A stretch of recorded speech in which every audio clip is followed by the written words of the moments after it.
We're delighted to have Professor Jeffrey Kopstein from the University of California, Irvine. He's the professor and chair of the political science department there. Hello, Jeff. We're very glad to have you here at the Center for the Study of the United States at Tel Aviv University with the Fulbright program. I'm delighted to be here.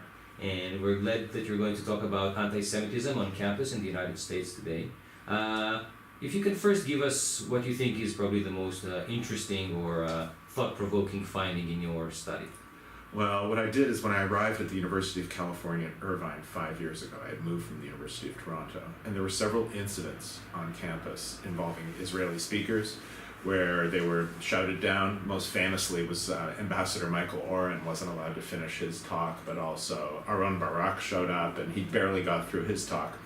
And at that point, the donors and some of the Jewish students insist that this is anti-Semitism. The activists themselves say, no, this has nothing to do with Jews, this is Israel, this is a territorial dispute. So what I decided to do was to do a survey. And I got the university to give me 3,000 randomly selected names, not Jewish students, but non-Jewish students. And I asked them a very kind of common set of questions that have been asked since the 1950s about Jews. And I asked them a set of questions about Israelis and Israel. And what I wanted to see was to what extent was there overlap between negative attitudes towards Jews and negative attitudes towards Israel. That's where I started. Mm-hmm. I suppose you're interested in the results. I am interested, and the reason, there's a few reasons why this is interesting, right, for people in Israel. Right. One aspect is obviously, American Jews are always close to our minds and our hearts, and we want to make sure that there's no sense of anti-Semitism on campuses in the United States. Right. But also for the state of Israel, it's important because the understanding is that the alliance with the United States is crucial for Israel today and in the foreseeable future and also beyond that. And it's the future elites and future leaders of the United States that are educated on those campuses, right? So the kind of atmosphere where they grow is where they're educated is what is going to forge the kind of leadership that the United States is going to have for years to come. Right. So we don't have a lot of Jewish students on our campus, interestingly enough. Out of 30,000 or so students, probably about 500 or 600 Jews. We don't know exactly because we don't do ethnic censuses on campus.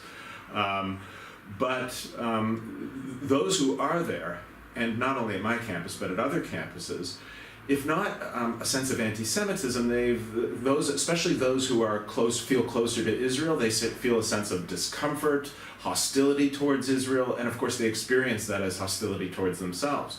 So my question was, to what extent were the non-Jewish students have never been asked anything, right? And it's an interesting campus because it's only 19% white, 40% Asian, 27% Latino. And it's the University of California, so it's the flagship of public universities in the United States. So the question is this is the new America. What is the new America actually going to look like in the future? And that's why I thought it was so interesting, and why ultimately, after some efforts, the university supported me in doing this. And getting the random sample of students is extremely important because it allows you to see what it actually looks like.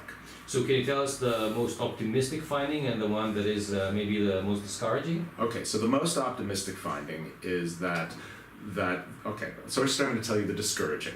The discouraging is there's definitely much more hostility to Israel than there is hostility to Jews, right? So on a 6-point scale, right, from least hostile to most hostile, Israel finishes in the high 3s, right? So there's definitely some hostility.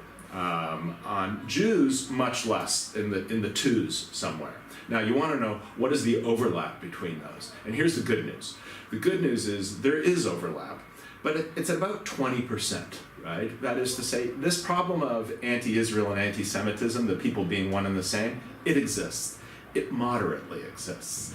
And it's a very difficult thing to measure because although it's easy to say, unfortunately, I don't like Israel.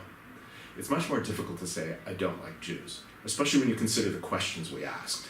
So the kind of questions we asked about Israel were, Israel treats, for example, we gave them a prompt. Israel treats Palestinians the way blacks were treated under apartheid in South Africa. A very typical question. Or the Israeli government is uninterested in peace. Agree, disagree.